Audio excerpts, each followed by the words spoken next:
What is going on, everybody? Happy Friday. He is the Renegade JJ Williams. I am the good old JM Jeff Meacham, the West Coast professor. This is the DADS. Not always on wrestling, but today is a wrestling topic. I can't believe it's the last day of May. We say it a lot. It feels at the same time like this.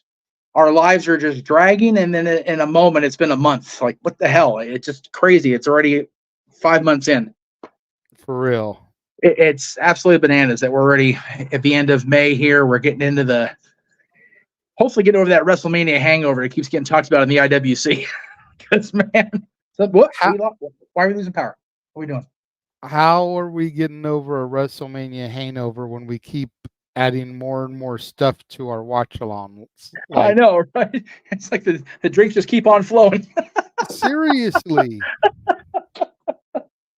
Bananas. We've got... We're out of here. Yeah, we've got 18 watch-alongs just through the end of this year, plus another WrestleMania, plus SummerSlam in 2 years already officially on the docket. Like, what the shit? Plus a double feature coming up in a few weeks. Yeah, which we weren't even planning on until you looked at the card and went, you know what? Mm-hmm. Well, like most things in life, it all started with one match. Yeah, that's how it starts. And then you look at things and it's like, I know this person. I know this person. Yes. Let me do a little bit. Oh, this person owns the Fed. This seems like it might be something worth covering. It's going to be broadcast. So, yeah. Well, yeah, I mean, it's not going to be on like Triller or anything. We'll know. You know, but it's easily accessible.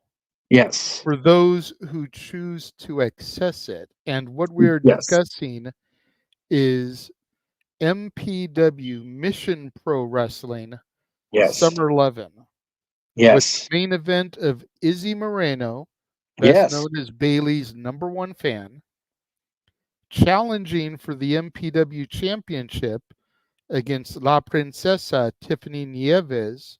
Yes. Who some of you may know from my coverage of NWA wrestling shows, NWA Power. Yes. Promotion owned by Thunder Rosa. Who's also on the card. Another very recognizable name. Yes. So, you know, very, very interesting stuff to be bringing to the multiverse of media. Yes, and we want to thank the folks at Title Match Network for broadcasting that across their platforms so we can get a look-see at it, because I haven't seen Izzy wrestle yet. I've been very curious to see her in action. She's in a freaking title match, for crying out loud, in the main event, no less. So it's like, why not? She must be doing something right if she's getting a title opportunity. Yeah, and it's cool that Thunder Rosa has kind of reestablished her relationship with the NWA, because they are an NWA affiliate now. So definitely a cool deal that they were able to work something out. Because I know Thunder Rosa wasn't all that tickled about the end of her time with the NWA prior to joining AEW. So it's good that things seem to have. Which means that it's possible we could see Izzy on an episode of Power down the road. That would be awesome if she could get that kind of, time on broadcast without any. Without going to AEW, WWE just yet. And I agree with Kate Breyer. I definitely think she's a future WWE superstar. It's just a matter of timing and, seasoning. She's definitely got the training in. Otherwise, she wouldn't be in the ring with Thunder Rosa's promotion, because, that's just not going to happen with somebody like Thunder Rosa.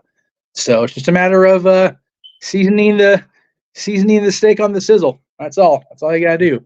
Right now, Izzy is still underage. She's either 16 or 17. Oh, that's true. She graduated high school this year, a year early. Good on her, man. So that just goes to show that she's smart. She's committed. She did extra studies so she could graduate a year early to focus on her craft. Shows her dedication. Awesome. But WWE is not going to touch her till she's 18 at least. So no, that's at least about a year, but if she's working with Thunder Rosa, if she's working with an NWA affiliate, which we all know Triple H is a sucker for the NWA. Yes. If she's working with that caliber talent, like the champion Tiffany Nieves, La Princesa, then it's just going to spell good things for her down the road. Exactly. But And yeah, you know, but almost minutes in it, that's not what we're here for. no, but you know, you did mention that, you know, seeing one match piqued your interest, and you're like, oh, you see the match? Oh, I know this one too. You know what? Let's take a look. That's what today's show is about, because and trying to and you know, you guys are very quick to point this out to us, and we don't disagree. The dad's topics are getting harder to kind of narrow down and get specific on as we get on in our history here. But with this being 2024, JJ recalled that it is the 45th anniversary coming up in September of the Intercontinental Championship in the WWF/WWE. And we figured, okay, we've had some pretty recent bangers for the championship here, thanks to the man named Gunter, who is now our King of the Ring. Okay, let's just go ahead and talk about it. The greatest matches contested for that prestigious, we'll call it a second tier championship. And honestly, you and I have agreed, it is very much the workhorse championship, especially within WWE. Abso-freaking-lutely. Yeah. Abso-freaking-lutely. I mean, there was an era where the Intercontinental title was more prestigious than the WWE Championship. I'll agree with that. In terms of work rate and in terms of a lot of things, you know, it's been in the eras when the champion was the big, not to be punny here, but hulking figure. The Intercontinental Champion would often end the show or kick off the show with one of those, like, dude, this guy's going to be a world champion down the line type of matches, because he was able to get a match out of fill in the blank here challenger. Just so unbelievably, like, it's a show. It's to go, how is he not world champion already type talk, especially with people like Kurt Hennig, you know, Razor Ramon. Razor Ramon. You're going to see a few guys on this list that never got to be a world champion within the WWE or anywhere. And people that got the world champion outside WWE, and you go, man, why did they not pull the trigger on this guy within the WWF or WWE? Because they're just that talented. And then you're going to see some more modern matches today. It's like, okay, he's on his way. He'll get there. Maybe as soon as August 31st for a couple of matches we're going to talk about. That's fair. That's fair. And I mean, when you've got 45 years of history, yeah, it's hard to narrow stuff down. So we may not have every match that you guys feel should be on here, but we have what we feel to be a very solid list. Yeah. Joint list. Yes, joint list. Let's go ahead and get that out of the way. It's not Jeff's 10 and my 10. We discussed, we agreed. And if we want to be honest about it, a lot of it is got to do with my work schedule as of late. I just did not have the time to sit here and really try to rack my brain. So when we did our production meeting, whatever it was yesterday or the day before, I was like, okay, I'm thinking this, and I rattled like 5 or 6 off the top of my head, and all of them were pretty much already on Jeff's list, with maybe one exception. So it was like, okay, we're already on the same wavelength. Let's just... Yeah, it worked out really well. I had 8 picked out already, and he rattled off 6 of them. It's like, okay, well, that helps. Let's just get the last 2, then rank these suckers. And then we had honorable mentions, of course, because you're not going to have a list like this of honorable mentions along the way. And they are going to be along the way this time instead of just rattling them off at the end, because the honorable mentions connect to either the match we're talking about or the match after. So let's dive right in, my brother. Are you doing evens this week, or am I? Doesn't matter, dude. I'll tell you what, I'll do evens just so I can once again prove to our glorious play-by-play man that the first guy we're going to talk about should always be talked about when it comes to the greatest intercontinental anything in WWE. He is the greatest professional wrestler of all time, your friend and mine, the greatest horseman of all time, by golly, Jeff Jarrett, as he challenged the Eurocontinental champion D'Lo Brown at SummerSlam 1999. Now, That's right. if we're being 100% transparent,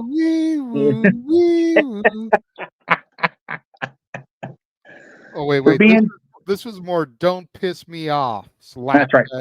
Bow, bow, bow, bow. It sounds like a bad Western porno.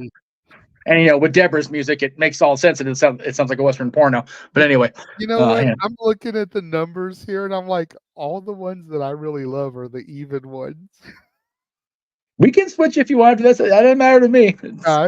Yeah, we flubbed 10, but yeah, let's switch so I can do the evens going forward. But take it away on this one by all means, because I know how much you love getting to know his craw about Jarrett more than I do. We both love it. I still crack up every week when we run the open mic night trailer, because you know, going with the horseman love here, according to JJ, talking about the Jarrett love. Yeah, yeah. Like, you're right there on my side with this shit. That's valid. That's valid. But I mean, we were sitting there, we had most of our list done, and it's like, I feel like we're missing some great Intercontinental champions. Yes. I was like, we don't have anything of Jarrett on here. And I feel like Jeff Jarrett definitely needs to be recognized. Yeah. Especially after how I was touting just a week ago when we were doing the Over the Edge and Raw is Owen watch-alongs. Yes. About how they missed the boat with the babyface Jarrett coming out of that tragedy. Yep. He defeats Godfather for the IC title, goes on this run as babyface champion until we get to this match, and he wins, becoming Eurocontinental champion. Yeah. Still have the heel turn from Mark Henry, and then on Raw the next night, Jeff Jarrett cuts the promo and is like, I've been playing y'all suckers all along. Right? Yep. Oh. And that makes the babyface run even more despised, because we believed in Jeff Jarrett. Yep. But then he duped us like that. But you and I both know Jeff Jarrett is just one of those guys that he needed to be on the list. And it was like, so what match do we do? It's like, well, Jarrett and Michaels had a couple of good ones. We could always go Jarrett and China. That's more about the story. The match is kind of garbage when you really think about it. But this was a great match, and it had a good story going behind it. Yes. So I also heavily considered Jarrett Razor from WrestleMania in '95, but we already went out over that at length not too long ago, if I remember right. That was a damn good Intercontinental Championship match with a pretty decent story behind it too. It's like, okay, we're in the summertime, it's getting hot. This story was hot. Throw it up there. Why not? Absolutely. All right, let me do my brief number 9. Number nine is, I believe, the newest one on the list. If I remember, let me go back and look really quick. Yeah, it is. It is the most recent one. I mean, it literally happened last year. So it's going to be the newest one for sure. And it was one that I was privileged to see live and live in color, if you will, baby, in public at SoFi Stadium. The triple threat between Gunther, Drew McIntyre, and Sheamus. God damn it, Dad. He's not wrong, though. God damn it, Dad. I'm telling you, if we had stock in the company Jared gets the guitars from, and in the company where Mansfield gets his chapstick from, I think we'd be set for life. Seriously. He went through so many of those guitars, but they all are worth something because they freaking became guitar necklaces for the biggest stars in the country, in the world. By God. But yes, the triple threat from WrestleMania, just this last year here at SoFi Stadium. I mean, I have not been quiet about my lack of fandom for triple threats. Considering this list, you're going to be very surprised at what this list is going to unfold here later. But I I'm the one that pushed for this one, and there was no disagreement. But it was just one of those. Arguably, it had the potential. One of the best matches from last year's Mania. So how could we exclude it? Yeah, it had the potential to be just a brawl. It had the potential to be a technical masterpiece. It ended up being both. It was just such a damn good match that it didn't matter if it was a triple threat for me or not, because you had three. You talk about the workhorse and the workhorse championship. These three guys, Drew McIntyre carried this company through the pandemic as the WWE champion for a good chunk of it. Sheamus, neither you or I were very high on Sheamus when he first showed up back in, I believe this is thing 2009. Like, Jesus Christ, been around that long. Okay, let me time you out right there. Okay. I was a little bit of a fan when he debuted. Okay. What turned me off of Sheamus was when I discovered he was Triple H's workout buddy, and he started pushed all the way to the moon. Right. So it wasn't a matter of who he was, how much he was putting in, his work ethic. It was, oh, I'm buddies with the son-in-law du jour. Right. And so I'm going to get a push off of that. Well, that was where I was going. That was where I was anti-Sheamus. Yeah. And you and I were in that same boat, because when he beat John Cena on that random table spot, we were both like, oh shit, right on. Like, that was it. That was a funny moment. But yeah, then it was like, that's why. But he definitely has turned. I've turned a corner on him. I know you have as well, with the Brawling Brute stuff and Fight Night. He's been fun to watch, and he's still maintained his level of awesome work in the ring. He trains like a freaking beast. It's ridiculous.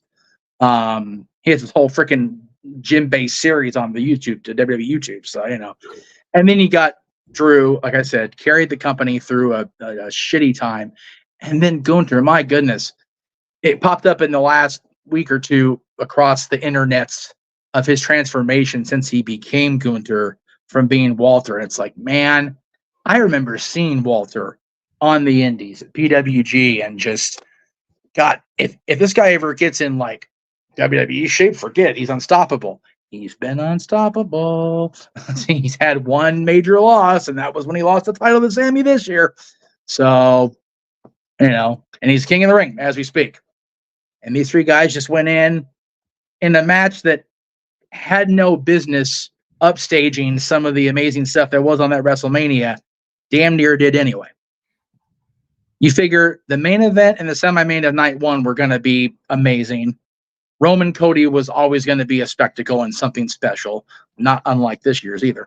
But this triple threat just had no business being in discussion of being one of the major remembrances, and it damn sure is.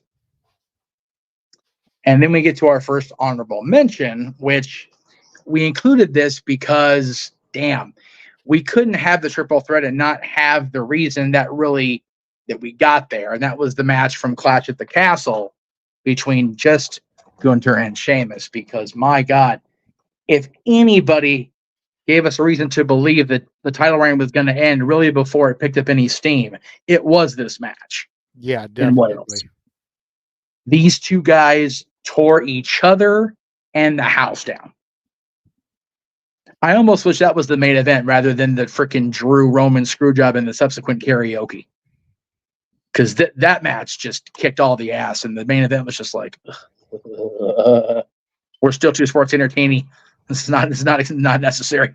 Well, to your point, Vince had his hand back in the cookie jar. Yes. So the best part about the main event was it was the debut of Solo Sikoa on the main roster. Yep. So we had that major moment for him. Yes. And again, bloodline, because you look at where everything's gone since that point. Yes. Now Solo's running the bloodline. So. Yep.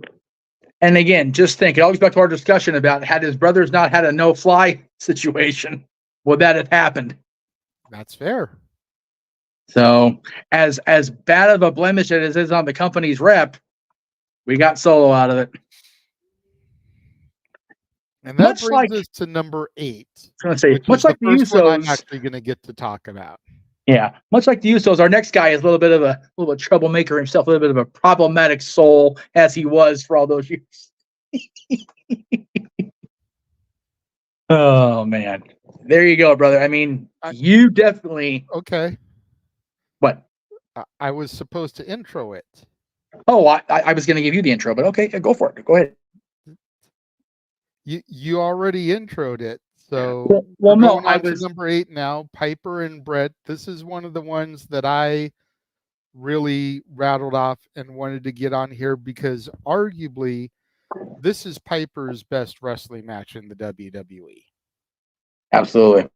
And the fact that he's paired up against Brett, I mean, you knew it wasn't going to be a stinker by any stretch of the imagination, but you figure all the years that he had been in the main events having to work guys like Hogan who weren't able to show their true skill and abilities because of the WWE style.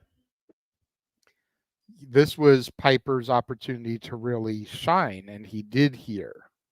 He did. They both did. It was so, again, it's one of those, most people remember WrestleMania 8 for the botchamania that was the main event. And the fact that the WWF Championship was relegated to mid-card, which still befuddles me to this day. But, you know, Hogan must pose, pal. Whatever. And the Warrior must return and pose with him for reasons. But, again, of the 3 championship matches that night, the tag title match just kind of was what it was. Count out nonsense with Money Inc. and the Natural Disasters. The world title match, again, furthered the story. But this match ended a story that really people overlooked the fact that Brett was only had the title only taken away from him because he was negotiating with WCW. Back in 91, 92, he was doing that. People buy the 100 and whatever flu he had when he lost the mountain. It's like, no, he did that as a get out for the WWF in case he actually left. But they weren't about to have the mountain be a long-term champion. No. And then once he re-signed, it's like, okay, well now we got this. What do we do with it? Like, ooh, Brett and Roddy. That's what we do with it. And they gave us a hell of a match and a hell of a finish. Absolutely. Such a good finish. They repeated it with Brett and Steve at Survivor Series 4 years later.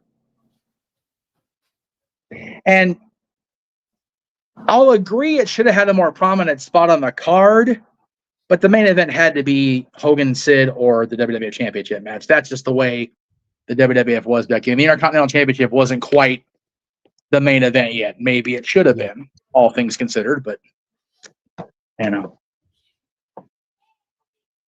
Number 7, another one I got to see live. Another one I'm proud I got to see live, and a triple threat that I'm not mad about having to see live because the 3 people involved. And this WrestleMania, unlike WrestleMania 39 that had just amazement after amazement and match quality, WrestleMania 2000 kind of was what it was. I mean, you're not going to give the people in the Arrowhead Pond a good WrestleMania. I mean, damn Ducks fans, hell with them. You did get to see Ice-T rapping to the rain. I done said what I said. Anyway, but this one ended up on the list because it was like 2 of the 3 men in it. Yeah, were phenomenal Intercontinental champions, and we had no representation of them on the list. Right. So it was like, we need to get them on this list. What better way to do it than this triple threat match? Yeah. I mean, Chris Jericho, among the top Intercontinental champions of all time. I'll die on that hill with a stake of Canadian maple leaf in my heart. Same with Chris Benoit, regardless of what happened the last weekend of his life. One of the best wrestlers, period, that we ever saw. And by the time he came to WWF in 2000, you know, he racked up multiple Intercontinental Championships. And Kurt Angle, I argued with Jay, wasn't necessarily a memorable Intercontinental or European champion, but he was one of the few that was both. He became the Eurocontinental champion and also named it as such. He was one that first used the term Eurocontinental. Yes. Jarrett didn't, D'Lo didn't. So, but yeah, again, another one of those. I have a great shot of Jericho doing his entrance because I was sitting basically right above the entryway there in the pond, and he's doing his back to the camera, but he's looking right up at me pretty much. I got a great shot of that. I'll never forget that. And these three guys, again, no business stealing a show that was, pretty much based around one match with 8 very dynamic personalities involved. You figure a McMahon in each corner and the 4 men in the world title match. But they went out there and did it anyway. Again, you had this match. You had the hardcore battle royal where everybody and their mother was hardcore champion for 60 seconds or something. You had the tag title triangle ladder match, which was the precursor to TLC, another unbelievable match. But this match, and again, remember, only one fall was for the Intercontinental Championship. But that fall alone is worth mention on this list. Yeah. This happens to be, there's also European fall in there as well. And then, of course, the next night, the European Championship went right back away from Chris Jericho, thanks to Mamacita. Yep. So I was there for that. That was my first WWF show. That was a damn good live wrestling show, period. Wow, really? Live first show ever? Mm-hmm. I know it was your first live WWF show. That was your first live show. Mm-hmm. Wow, that's a hell of a roster mania to get your first licks in. That's pretty awesome. Dude. 2000 was a big year for me because that was the year that I went to my first wrestling show, then Heatwave 2000, then the WCW Thunder that I was at. So I saw all 3 companies in the same year. A Raw, a Thunder, so a B show, and a pay-per-view. Wow. I mean, ECW was definitely in its dying days, but you wouldn't know it from that pay-per-view. Heatwave was awesome. Oh, no. Heatwave was the business, and you had the XPW shenanigans. You had the debut of the Van Terminator, which you had New Jack punking Mikey out. That's a bonus for us at the Casa that we all share to this day. You had the Blue Boy because he had lost so much weight. Right? He was no longer the Blue Meanie. Dude, Brian lost all that weight and was with Jasmine St. Clair. It's like, dude, let's just give Brian a hand just for that. And if you know who Jasmine St. Clair is, then you know how he lost all that weight. Huh? What? Hey, sometimes what gets the job done gets the job done. Sometimes what gets the job done is doing the jobs. Anyway, yes. Well, among other things going on there in ECW, the FM, absolutely. You're absolutely correct. Yes, Jerry. And no, the XFL was in development, not going yet. It was after WrestleMania. It started the next year. Yeah, God. But yeah. But again, you go from one triple threat as our number 7 to an honorable triple threat. Yes. And again, are you sure you like triple threats? I don't even know if I'm sure anymore. Like, you know what? Here's the thing. Buy the shirt. Please. Triple threats can get very clusterfucky. Yes, very much. That's why so. We don't really care for triple threats. Yes. Somehow, some way, Intercontinental title triple threats always managed to stay away from being clusterfucky. We saw it at WrestleMania 39. We saw it at WrestleMania 2000. And go ahead and hit it and take it away here, Jeff, because I was not watching during this one. No, but one of our favorite guys ever was the incoming Intercontinental Champion in The Miz, with that beautiful restored classic Intercontinental strap against Finn Balor and the man who would leave with the championship, Seth Rollins. Fergal. Fergal was a Fergal in New Orleans. If you Fergal in New Orleans, you got to get a permit or something. I think. We'll have to double check with Zach on that, but I think if you're going to Fergal in New Orleans, you need a Fergal permit. Yeah, because freaking New Orleans has its own situation going on there when you Fergaling. But again, 3 in. I'm saying this about The Miz, guys. That's how good this match is. 3 incredible workers that opened up a WrestleMania for the Intercontinental Championship. Does this sound familiar, Chris Jericho and William Regal? That just, and again, that match isn't on here on our mentions, but I'll throw it out there now because that was a damn good opener to WrestleMania, and it was a damn good match, as was Regal and RVD the following year. But these 3 guys, again, a WrestleMania that was stacked with talent, just had unbelievable stories threading throughout the show. The last, no, it wasn't the last one night WrestleMania because it was the next year that's still going on now. But 34 in New Orleans was a night of redemption for The Undertaker, a night of surprise with Lesnar retaining over Reigns. And you had this match to kick us off. And far be it for me to try to think of a better match to open up such a great show, but this one did it by leaps and bounds. There you go. Coming in at number 6 is one that is still in my top 2 or 3 greatest ladder matches of all time. Yep. It was the Intercontinental title match that was contested at the first pay-per-view that was like being built towards when I became a fan. It's a long tenured story. You want to talk about long-term storytelling. Right.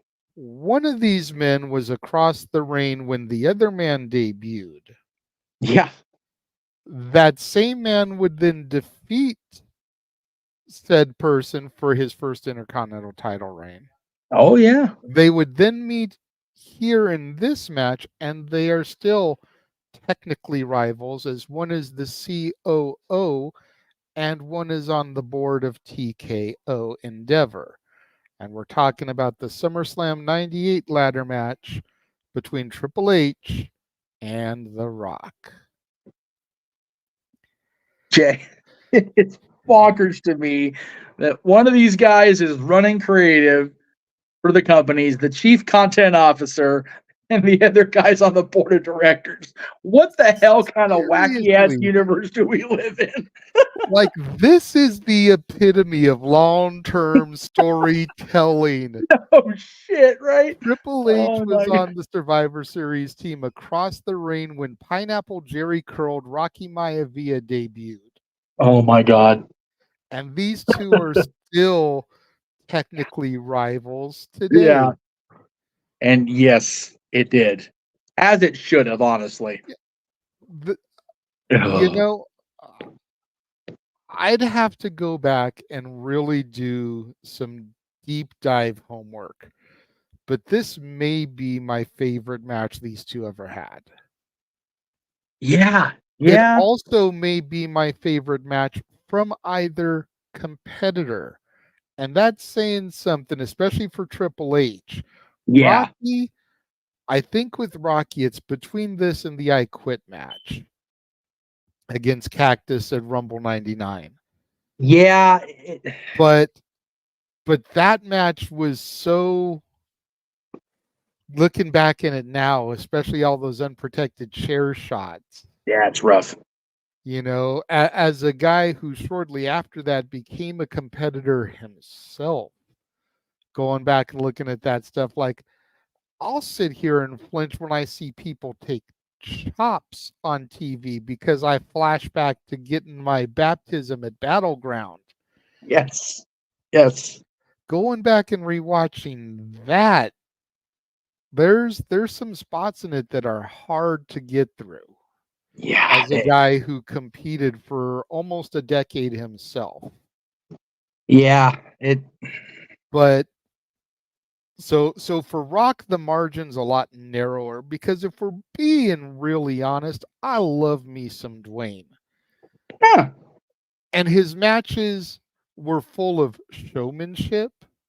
Yes. But most of them weren't great matches.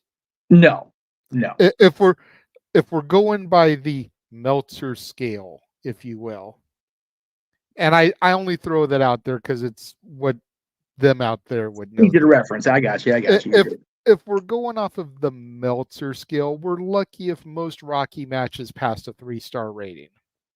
Very likely, yeah.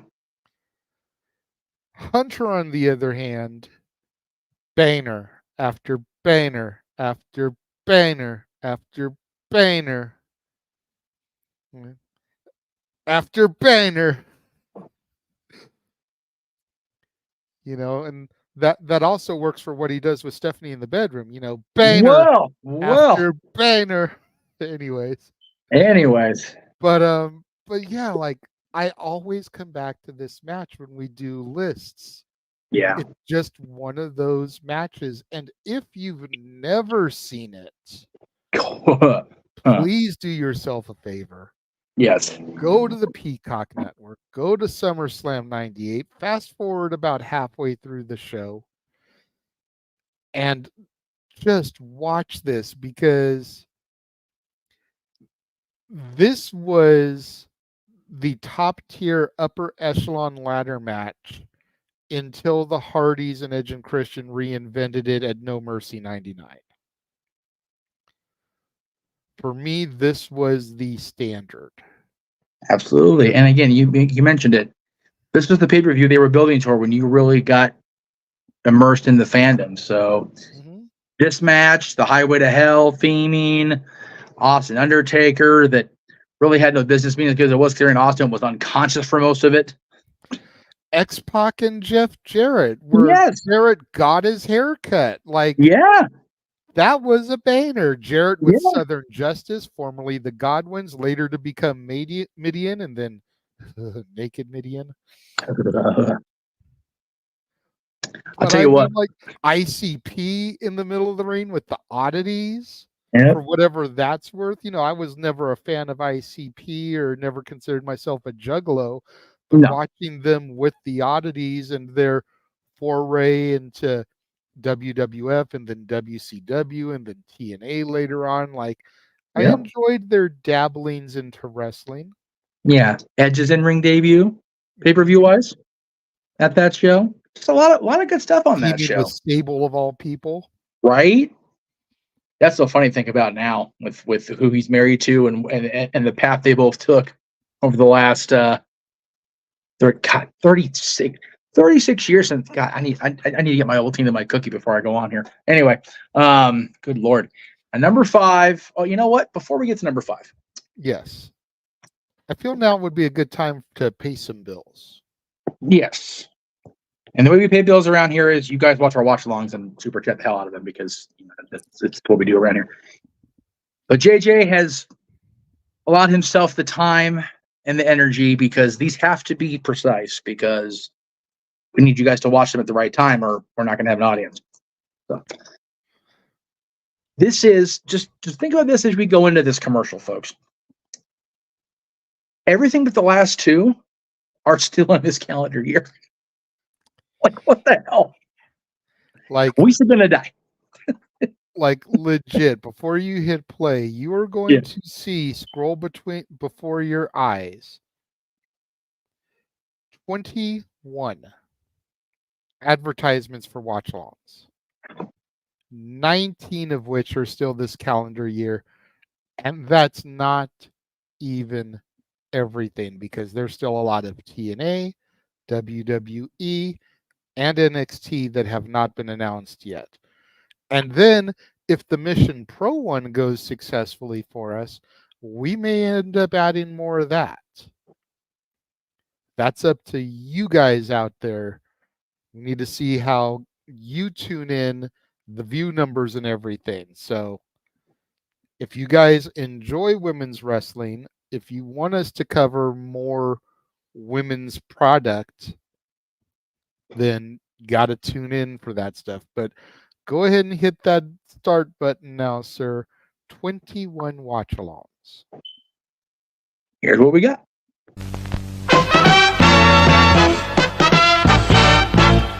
And now, preview time. So let's take a look at what's coming your way.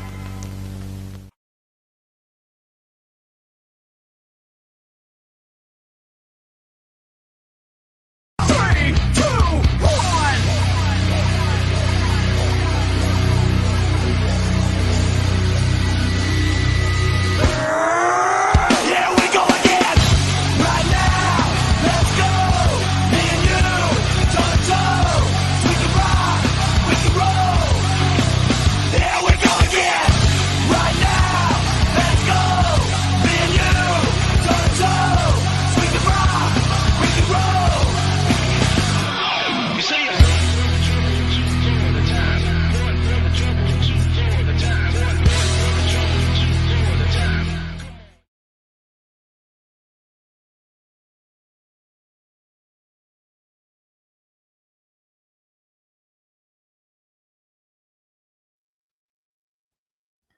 So I know Jeff appreciates this on multiple levels because number one, Jiminy Cricket, Pinocchio. Yes. And number two, there's no way we'll ever get a vacay because once we get through World's End, it's going to reboot for the following year. It's like the worst computer bug ever. It just keeps rebooting and rebooting and rebooting. Yeah, the blue screen is death. Yeah. Yeah. And like we said, 19 of those, and those are all one night except Clash of the Castle and Mission Pro. They're up the same day. Yeah. So 19 shows on 18 nights, plus a 2-night WrestleMania next year, plus a 2-night SummerSlam in 2026 that we know is happening. Yeah. Plus everything else that still needs to be added. Yeah. And that doesn't even count in, like I said, WWE, NXT, TNA, TV specials, because Halloween Havoc has become like a 2-week TV special instead of a PLE. So, that'll be there. We're doing the Dynamite. That'll be the finals of the Owens. So if there's any other like special, Dynamites or collisions, there's probably going to be another Battle of the Belts thrown in there at some point. So that would be a collision Battle of the Belts 2 for 1. There's still a lot of stuff on the horizon. And with what we saw on NXT this past Tuesday, right? TNA and NXT watch-alongs could be getting a lot more exciting. Yeah. The fact that Attila actually reviewed NXT without being provoked. Yeah. That says was a lot. Yeah. That's indicative of how more interesting this year is going to be now. Yeah. And I discovered this when doing a little bit of research, but Roxanne has Impact history. He does. As the Ring of Honor Women's Champion going toe-to-toe with the virtuosa Deonna Purrazzo. Yeah. So Roxy is not exactly foreign to TNA audiences. Nope. Do not be surprised, win or lose, this coming Battleground. We see her on TV at Against All Odds and those TV tapings. And like I spelled out in my fantasy booking of this situation, you get Roxanne on TNA television with some NXT heels with her. We could get Ariana Grace and Santino Marella in a segment together, and that's father-daughter, y'all. Slammiversary is not that far away. Top to get Santino and his daughter in a segment together, regardless of what show it's on. Yep. Whether it's Impact or NXT. Think about it. They always tend to surprise us at moments in Slammiversary. We had how many people on the 20th anniversary of TNA? This year's the 20th edition of Slammiversary itself. They're going to go all out. And no, I don't mean that show on September 7th. We'll see how that goes after what TNA and WWE are doing. My goodness. However, the tagline for SummerSlam 1991 is, "It's summertime, and the living is anything but easy," because it's time for SummerSlam. That's going to happen to these TNA and NXT folks this year. Anything but easy going into this summer. But at SummerSlam 91, a certain Canadian who was just out of the tag ranks was on the rise, and he was put up against the perfect person to get himself into that singles stratosphere. And what else could I be talking about except Mr. Perfect versus Bret Hart from SummerSlam 1991. Excellence of execution versus perfection, as Kurt himself said in the promo. And, Perfect cut the promo for me. He really did. Well, Bret Hart, the Intercontinental Championship belt says wrestling champion on it. And to be a champion, you have to be excellent. You are excellent, but you're not perfect. There's only one Mr. Perfect, and you're looking at him. That's what this match was. Bret Hart showing that the excellence that he had built up over the previous 7 years,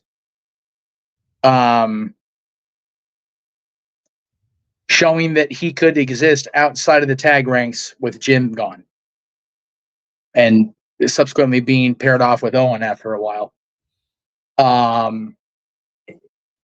This was really the start of Bret being anointed the next guy, because I know Vince definitely saw a future beyond Hogan. They tried that with Warrior the previous year. It worked out the way it worked out, for better or for worse, because Warrior was a champion for 9 months, so they did try. But there definitely was a thought process of, okay, we may have to look beyond Hogan, and Bret being given the Intercontinental Championship, and then possibly leaving with the negotiation we talked about earlier when he was talking to WCW in 91 and late 91, early 92. It just showed that Bret had that value. And the reason he got that value to WCW is because of this solid 5.5, 6 month run he went on as the Intercontinental Champion here, starting in SummerSlam 91. It's in the Garden. His parents are there. It's against Mr. Perfect, who, for my money, even though both of his runs with the Intercontinental Championship were in the first 2 years of the 90s, the greatest Intercontinental Champion of the 90s for me. I mean, I will definitely hear arguments for Shawn Michaels and Razor Ramon, who we're getting to later. But for me, Perfect was the best Intercontinental Champion in the 90s. He was my first Intercontinental Champion, and he was the best for me. And this match was on the first Coliseum home video that I ever ordered. And it's the term banger's become cliche in 2024, but this was a banger before people even knew what the word meant. It was just a phenomenal match between two great technical wrestlers. And it wasn't their last encounter in the WWE. It wasn't their last encounter in wrestling, period. These guys tore it up every single time. Just amazing for me. Absolutely. Hey, good to see Walter popping in. Yes, he actually sent me a message about updating the watch along because he wants to include his in there. It's like, don't mess Uncle JJ. No. We should try him. I'll tell you what, Walter, if you can start getting me, graphics in advance. Yeah. When I updated after Battleground, there you go. I'll start sliding it in. But in the meantime, that's what it is. So give me any graphics that you can get me post June 9th. So starting June 10th. Yes. And I'll start throwing those in there. But much to my dad's dismay, number 4 is going to feature a man he admires and loves, and a man that he despises. But it is still, in my opinion, the greatest match in Backlash history. Okay. And it was the match that really put the champion on the map, which is weird to say because he was already the champion. Yes. But this match really sent our Intercontinental Champion and showed that he was ready for the next level. Because you think about it, by July, he's losing the title. By August, he's becoming World Heavyweight Champion. That's valid. But Randy Orton versus Cactus Jack from Backlash 04. You're muted. Damn it. Make no mistake. The graphic does say Mick Foley on it, but I cropped it for reasons. Yeah. It was Cactus Jack that walked out to that match. Absolutely. I will still remember to this day, and I know Pop will probably deny it in the chat, but I remember him messaging me about this match And not saying that he liked Randy or anything, because he was never going to change his opinion on that. But that he earned just a slight bit of respect in that match with what he put his body through against Cactus Jack. And like I said, this match showed he was ready for the next level. No, it did. His backstage attitude and behavior, Yeah. but this match proved he was ready. Because again, by July, in 3 months, he's losing the Intercontinental title. Yep. And the next month, he's World Heavyweight Champion. It was quite often, Jay, that when the thumbtacks were used in wrestling, they would call the recipient of the thumbtacks a human pincushion. I don't think anybody was more a human pincushion than Randy Orton. I mean, those things were all over his back. There was more thumbtacks on his back than I think there was actual epidermis by the time it was all said and done. And there we go. There you go. His skill, yes. but not his character. No. And for people watching, he doesn't mean his wrestling character. He means Randy Orton's character of a man. Character of a man prior to this major turnaround he's gone through. I think you and I can both, especially after watching that A&E special, we can both go, yeah, he's definitely a different person than he was when he left the Marines. Yes. He didn't leave, went AWOL from. He went AWOL. Bit of a difference. Yeah, no, definitely. Leaving means an honorable discharge. It could. Yes, it could. If it was honorably discharged, Pop wouldn't have an issue. Valid. Going AWOL from, big difference. Yes. Our next honorable mention also comes along with this because it was on pretty much every list I could find when I was trying to help make my decisions, and I could not include it. But it's here because it also is a very extreme stipulation, much like no holds barred, especially for a man of lucha libre to put his mask on the line against the Intercontinental Championship. So we want to make sure we got that included. It was from the 2009. By then it was just called the Bash, I believe. I could be wrong on that. Not the Great American Bash. But Chris Jericho, Rey Mysterio. This is, again, I forget, we were talking about this not too long ago about the Nick Bockwinkel version of Chris Jericho and how somebody watching in the crowd was not a fan. It's like, I don't know, man. Other than Ayatollah debut, that was my favorite Chris Jericho in the WWE, man. Same. Oh, just the Bockwinkel era Jericho was just yes. kiss. Yes. And I think the people that didn't like it are people that were unfamiliar with who Nick Bockwinkel was. Possibly, yes. Because if you knew of Bockwinkel, if you had seen his work, if you had heard his promos, and then you saw Jericho do this, you were like, ooh, he's doing a thing. He's doing the thing. I understand this reference, Captain America style. Yes, exactly. If you had never seen a Bockwinkel promo, if you had never seen one of his matches or anything, and you heard him doing this, and you're like, what the hell is Jericho doing? This is not Chris Jericho. No. And you guys have to remember, when Chris... But it was one of the first times he seriously reinvented himself as well.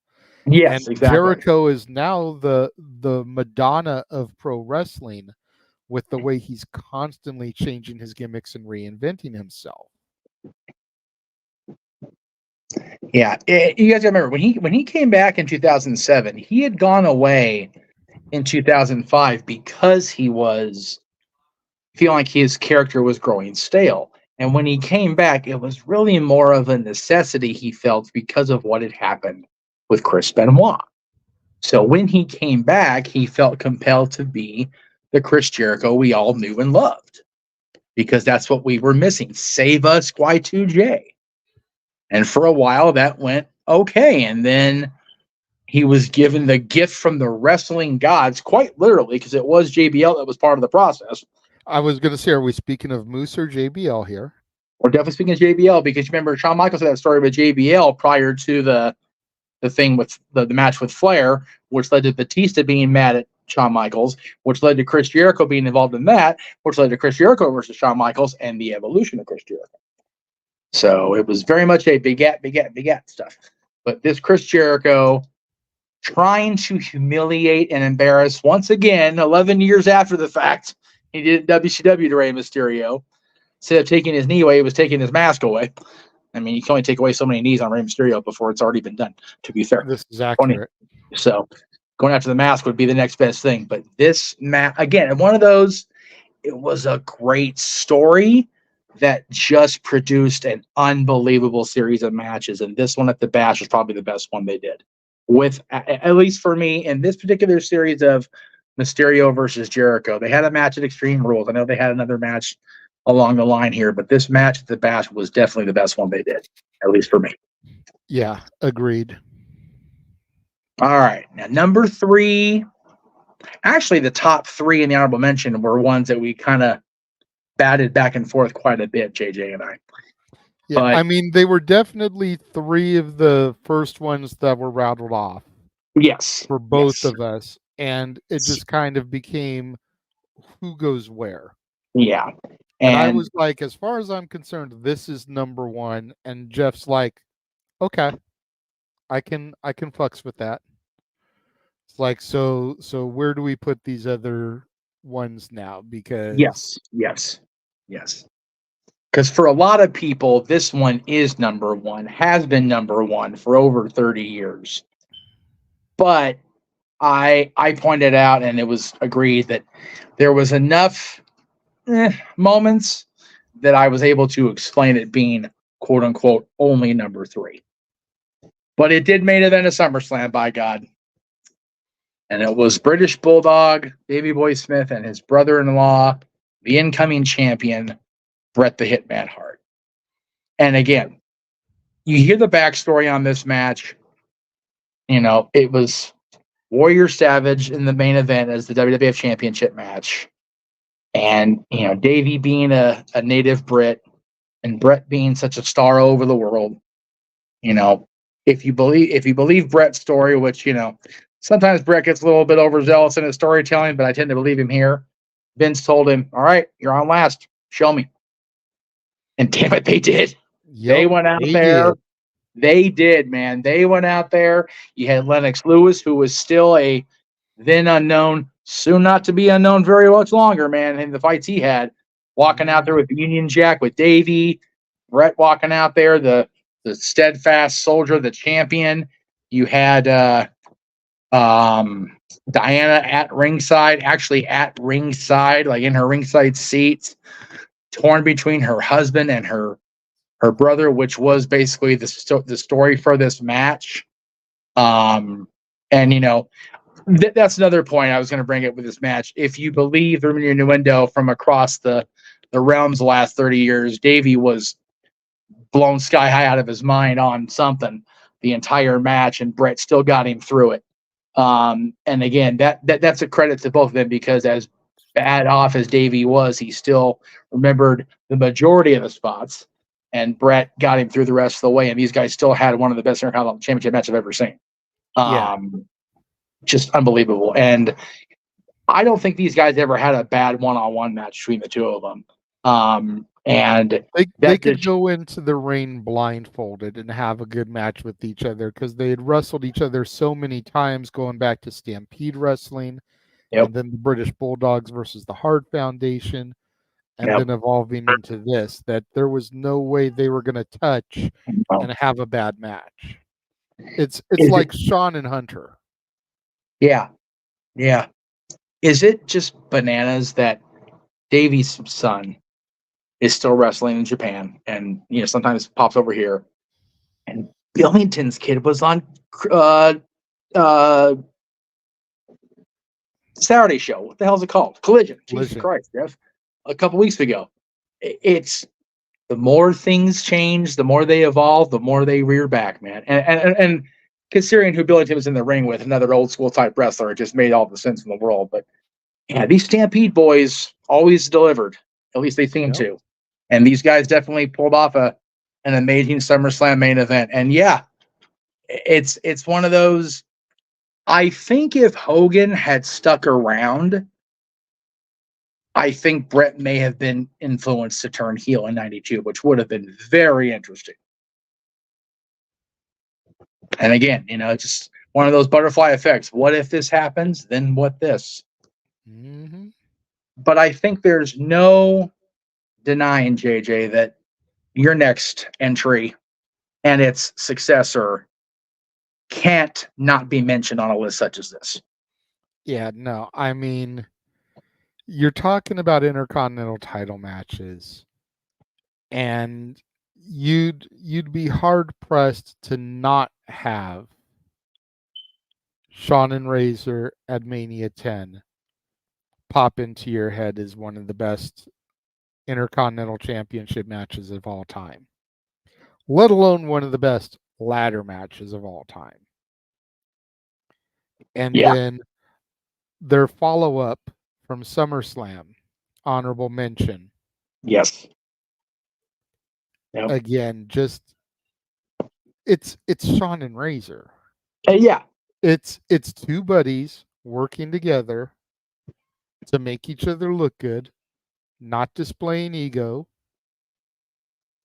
It's just one of those upper echelon matches.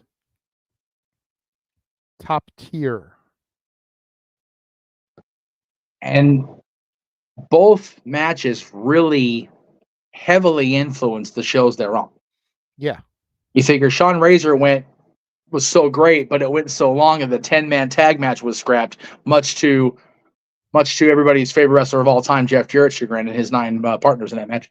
But they all can't be winners, Double J. That's right. And then, of course, SummerSlam '95 is definitely a one-match show because Jesus Christ was that a bad show, except for the ladder match. Sorry, Kevin. Sorry, Viscera. Oof, not good. But and Greg was present for SummerSlam '95. He will vouch for that, I'm sure, when we talk about this on Wednesday. But yeah, but I mean, if it's not Shawn and Razor, if it's not Brett and Davey, if it's not Brett and Perfect, what could the be-all, end-all, greatest Intercontinental Championship match be, Jeff, for our money? Yeah, we batted the 3 up in the air, and it was one of those, we both came to the almost immediate agreement that the greatest Intercontinental Championship match, even now, let's see, we're coming up on WrestleMania, we just passed WrestleMania 40, 37 years later, is Ricky the Dragon Steamboat defeating the Macho Man Randy Savage, WrestleMania 3, in front of not quite 93,000 people. Just, I mean, it was, and again, there'll be those wrestling purists out there like Flair, like Steamboat himself, who weren't always with the strategy of rehearse it step by step, do it in a mapped out scenario. But I'll tell you what, I went back and watched this recently, Jay. Not the match itself, but I think it was on the Macho Man bio DVD they did, and like not too long after he passed. And Steamboat's talking about the match, and yeah, he talks about the rehearsal part of everything, but he gets legit teary-eyed at how magical that turned out to be. It was just everything it needed to be.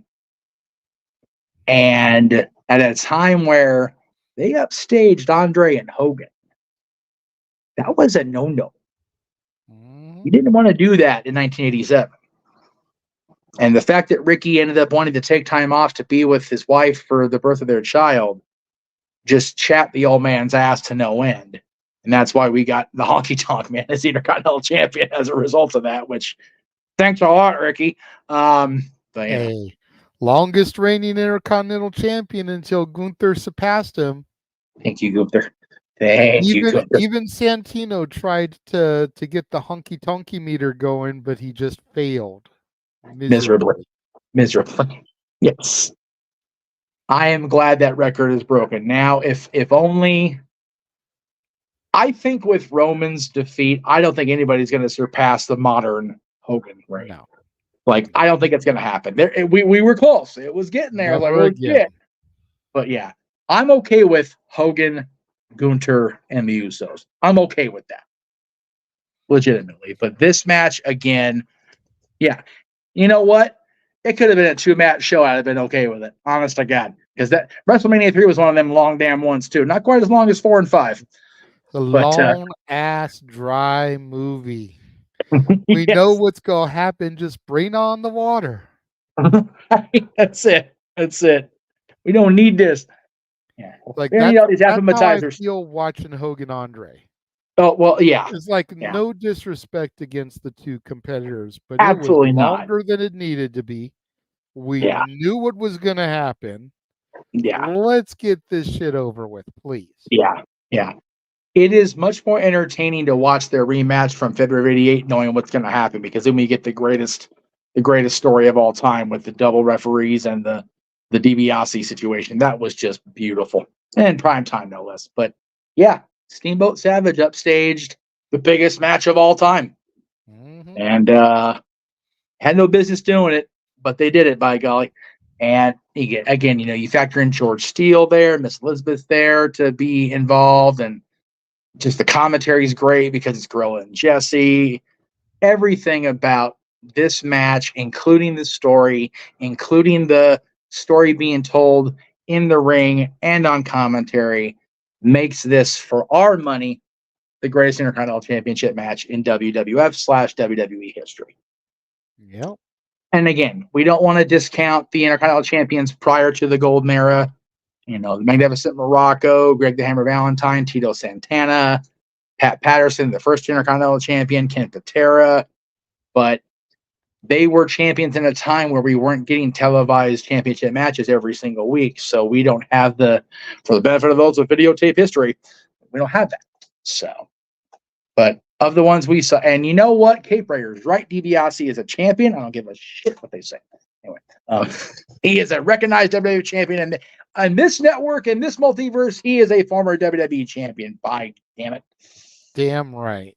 Damn right. And if I ever get myself in Titan Tower, I'm going to throw myself at the mercy of Hunter's feet. Please just recognize it. You're the chief content officer. You have the power. And then he'll tell me to get up and quit being a dumbass, because that's what Triple H does. It's accurate. That's our choices.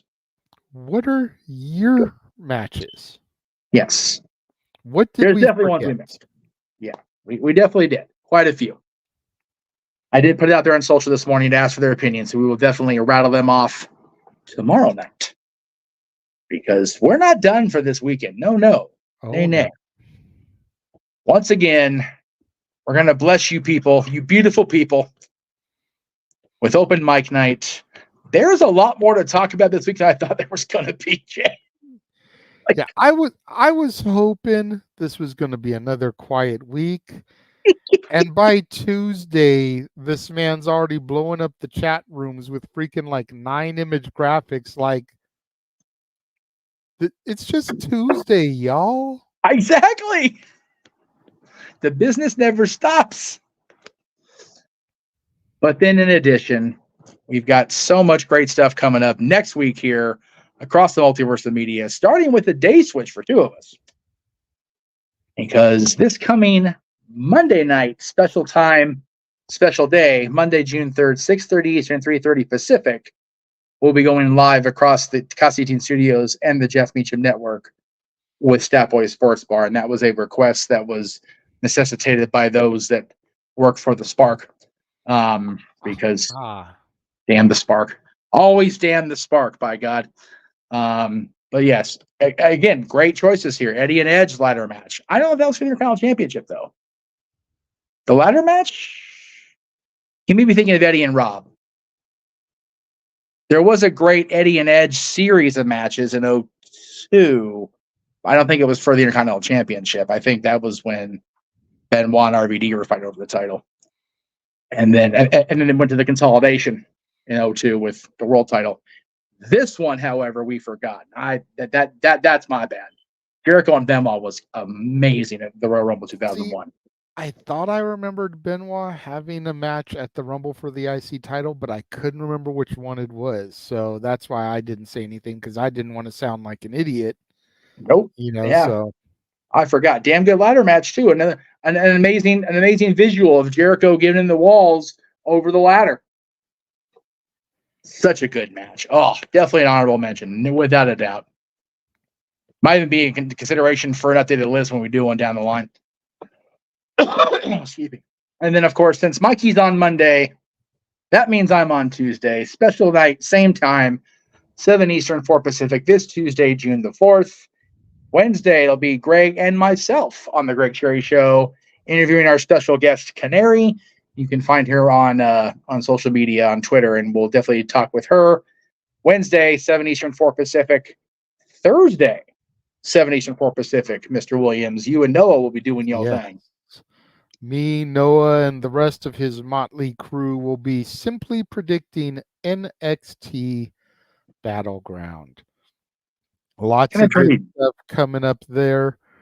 Just had a bombshell dropped this Tuesday, as it'll be none other than TNA Knockouts champion Jordan Grace challenging Roxanne Perez for the NXT Women's Championship at the UFC Apex in Las Vegas, Nevada, at Battleground. So all the synergy here. You've got a TNA wrestler fighting a WWE contracted superstar for the NXT Championship at a UFC facility. Can we just say all the synergy, all the synergy, all the synergy, all the synergy? Damn it. At PWG prices. Damn right. Because the cheapest ticket's $150. I was like, nope. I wanted to go. He wanted to go even. I was like, well, but not 150 a pop, dude. I ain't dropping 300 on this show. Sorry, kid. 300 plus travel, probably plus lodging, if we're being real. I'm not going to have him up in some of a friend's house, so not this time. I'll pay that for stand and deliver. I won't pay that for Battleground. Yeah, Vegas is only a few months away. So I know. WrestleMania. Nothing scary to say. The beautiful thing about this new job is that by the time packages go on sale, I might actually have the money that I could buy a package. I'm thinking the same thing. Like, as crazy as that sounds, I'm like, I don't have to buy the whole package even, because I don't got to fly up there. I don't really need to stay in a hotel for the few days I'm going to be there.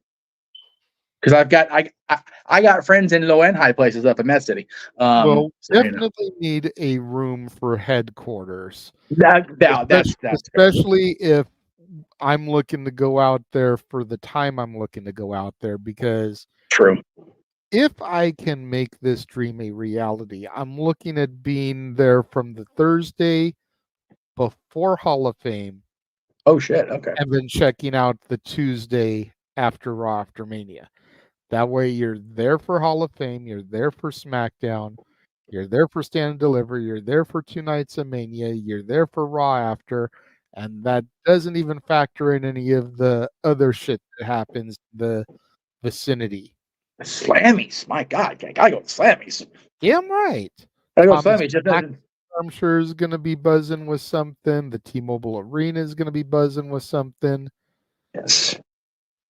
Hopefully there won't be any playoff hockey going on, at least not for a home game. Hey, if there is, screw it. Thursday night, man. Let's go to a freaking hockey game. I know. I will. I know hockey, you will. Damn it. You're an idiot like that. I am an idiot. You're damn right. But you want to see us really be idiots, then you got to tune in tomorrow, next Saturday night. Yeah. God damn it. 80s karaoke. The brainchild of the Renegade, ladies and gentlemen. But I'm here for it, brother. I'm looking forward to it, man. It's going to be fun, man. Prince, Michael Jackson, George Michael, Madonna, Cyndi Lauper, Sade. Like, the list goes on and on. You got hair bands. You got one-hit wonders. You've got 80s soundtrack smashes. Like, oh, wow. There's so much. What other categories do I have on my wheel? We need to have somebody doing a duet of Time of My Life from Dirty Dancing. Just throwing them out there. So I have it broken down like this on my wheel of death. So you've got Okay. pop, rock, country, R&B, hair metal. Weird Al is his own category. As he should be. Male artist, movie soundtrack, one-hit wonder, rap and hip hop, female artist. This may be the most clusterfucky karaoke we've ever done. Even more than wrestling themes. Like legit, can you think of a category that I didn't rattle off that needs to be on that wheel? Because no. What's scary is because the Rock and Wrestling Connection, there could be more than a few that come up as they were also wrestling related. Girls want to have fun. Off the top of my head. You know, hey, you could do Real American. I could, brother. That's very true. If it comes up, if the wheels land right, I'm here for it. I will belt that shit out. I know you will. And I've actually got a brand new Hulkamania shirt because the one I got when he first came back in 14 with that stupid WWE Authentic one, yeah, it's a little faded. So I actually got a decent one now. But and the Meach Mania one I'm wearing tonight, otherwise I would wear it again. I'll wash it again before that. What the hell? But then all roads lead, ironically, to Vegas, like we talked about, because they will be at the UFC Apex a week from Sunday. And our live watch along will begin at 7 o'clock Eastern, 4 Pacific. NXT Battleground, Las Vegas. Unfortunately, I'm going to have to work that day. That's a bummer. But you're going to host a redonkulous episode of karaoke the night before, so that'll be all the fun. That'll be tremendous. I mean, if it's slow enough, maybe I'll get cut early. But I don't. I'm probably gonna be there a full 8, which would have me there until 9:30. We will hold down the fort. I would miss the entirety of the show. We will definitely hold down the fort in your likely absence, my friend. And then we've already got Walter tapped to be the color man alongside Noah for that. So beautiful. There you go.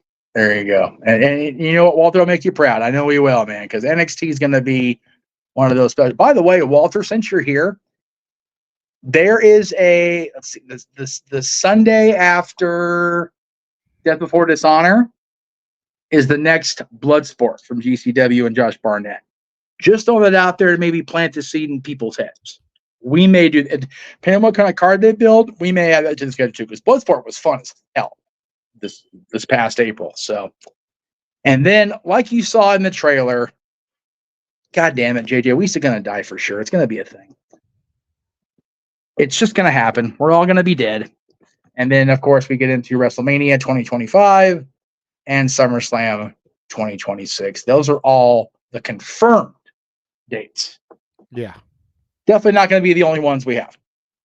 No, still going to be a lot to come, but yes, my God. I mean, I still can't get over the image on Tuesday of knowing this is going to happen. I am so, as an old school day one TNA fan, I am so happy that this company, however this relationship blooms, is still on people's radar, still on people's lips, because people were so sure that TNA was going to be dead within a year, within 5 years, within 10.